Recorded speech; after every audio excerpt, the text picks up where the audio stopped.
మాజీ డీఎస్పీ ప్రణీత్రావు వ్యవహారంలో విచారణ కొనసాగుతుంది. బీఆర్ఎస్ కీలక నేత ఆదేశాలతోనే వరంగల్తో పాటు సిరిసిల్లలో ప్రణీత్రావు సర్వర్లు ఏర్పాటు చేసినట్లు పోలీసులు గుర్తించారు. ఇక ఎస్ఐబిలోని ట్యాపింగ్ డివైస్ మొత్తాన్ని ధ్వంసం చేసిన ప్రణీత్రావు అందులో హార్డ్ డిస్క్ పనికి రాకుండా పూర్తిగా పగలగొట్టాడు. అడవుల్లో పడేసిన డివైజ్లను స్వాధీనం చేసుకునేందుకు పోలీసులు ప్రయత్నిస్తున్నారు.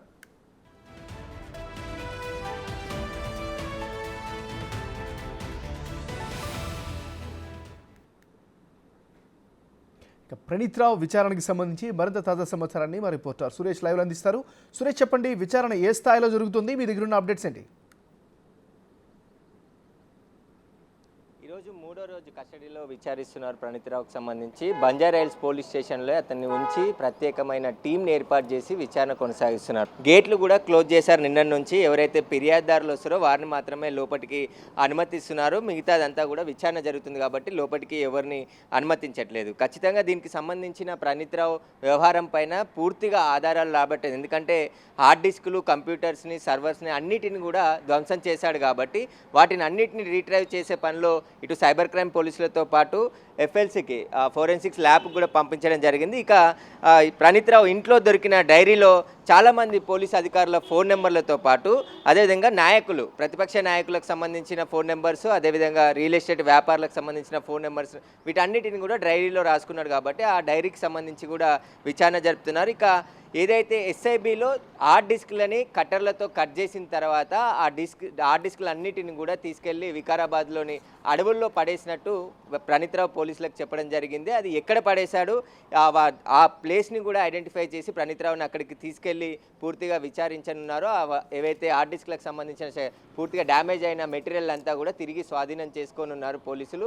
అయితే ఇప్పుడు ఒక మీడియా సంస్థ పేరుకు సంబంధించి, ఎందుకంటే అక్కడ కూడా ఎస్ఐబి కార్యాలయంతో పాటు తెలంగాణలో ముఖ్యమైన కొన్ని జిల్లాలలో ఇతను సర్వర్లను ఏర్పాటు చేసుకొని అక్కడ కొన్ని రూమ్స్ పెట్టేసి అందులో కొంతమంది ఇతనికి సంబంధించిన వ్యక్తులని అక్కడి నుంచి ఆపరేట్ చేసే విధంగా, ఎందుకంటే హైదరాబాద్ మెయిన్ కేంద్రంగా ఒక మీడియా సంస్థ కార్యాలయంలోనే ఇతను ఒక ఆఫీస్ రూమ్ని ఏర్పాటు చేసుకొని అక్కడ ఇదంతా కూడా తతంగం నడిపించినట్టు తెలిసింది. ఎందుకంటే ఎస్ఐబి అధికారులకు సంబంధించి ప్రభుత్వ అధికారులకు పై అధికారులు ఇచ్చిన సమాచారం మేరకు రాజకీయ నాయకులకు సంబంధించిన ఫోన్ ట్యాపింగ్ అక్కడ చేశాడు. కానీ ఇతను పర్సనల్గా కూడా ఇతనికి సంబంధించిన కొంతమంది వ్యాపారులు కూడా ఇతనికి కావాల్సిన ఫోన్ రికార్డ్స్, అదేవిధంగా మొబైల్కి సంబంధించిన కాల్ డీటెయిల్స్, వీటన్నిటిని కూడా తెలుసుకోవడానికి అక్కడ ఒక సర్వర్ని ఏర్పాటు చేసి అక్కడి నుంచి ఈయన పర్సనల్కి సంబంధించిన వ్యవహారం అంతా కూడా నడిపించినట్టు పోలీసులు అనుమానిస్తున్నారు. దీనికి సంబంధించే పూర్తి దర్యాప్తు కొనసాగుతుంది. ప్రణీత్రావుకు సంబంధించిన ఇద్దరు సిఐల కీలక పాత్ర ఉన్నట్టు పోలీసులు గుర్తించడం జరిగింది. ఆ సిఐలను కూడా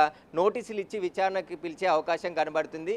మొత్తం 15 మంది టీంని ఏర్పాటు చేసుకొని ఒకే సామాజిక వర్గానికి చెందిన 10 మంది అధికారులు ఇతనికి సహకరించారు. వారిని, ఎందుకంటే ప్రమోషన్ ఆశ చూపించి వారిని ఎవరిని కూడా బయటికి మనం చేసే విషయాలు బయటికి తెలియకుండా ఉండాలి, ఖచ్చితంగా సీక్రెట్ మెయింటైన్ చేయాలని చెప్పేసి కూడా అందరూ ఒక మాటగా అనుకొని ఎవరైతే నాతో కలిసి పని చేస్తారో వారందరికీ కూడా నాలాగే ప్రమోషన్ వస్తుంది. ఎందుకంటే 2007 బ్యాచ్కి చెందిన ఎస్ఐ అయిన నేను ఇప్పుడు డిఎస్పీ అయిపోయాను, మీరు కూడా ఇలాగే చేస్తే మీకు ప్రమోషన్ ఇస్తుంది ప్రభుత్వం అని చెప్పేసి గత ప్రభుత్వంలో ఈ వ్యవహారం అంతా నడిపించినట్టు ప్రణీత్రావు ఏదైతే విచారణలో వెల్లడించిన తెలుస్తుంది. ఇతనికి సంబంధించి పై అధికారులు, ముఖ్యంగా ఈయనకు సంబంధించిన వ్యవహారంలో ఎవరు పై అధికారులు ఇతనికి సహకరించారు, ఎవరెవరి పేర్లు చెప్తున్నాడు, అంతా విచారణ అంతా సీక్రెట్గా పోలీసులు విచారిస్తున్నారు. కాబట్టి ఎస్ఐబి కార్యాలయంలో ధ్వంసమైన, ఎందుకంటే అక్కడ సీసీ కెమెరాలు దాదాపు 2 గంటల పాటు మొత్తం కరెంట్లో స్విచ్ ఆఫ్ చేసేసి అక్కడ ఇదంతా కూడా ధ్వంసం చేసినట్టు ఎస్ఐబి అధికారులు గుర్తించారు.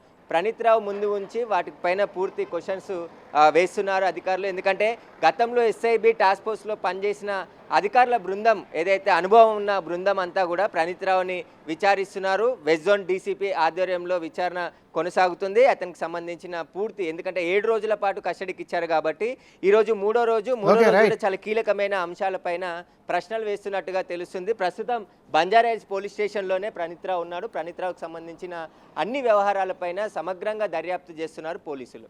Right, thank you Suresh.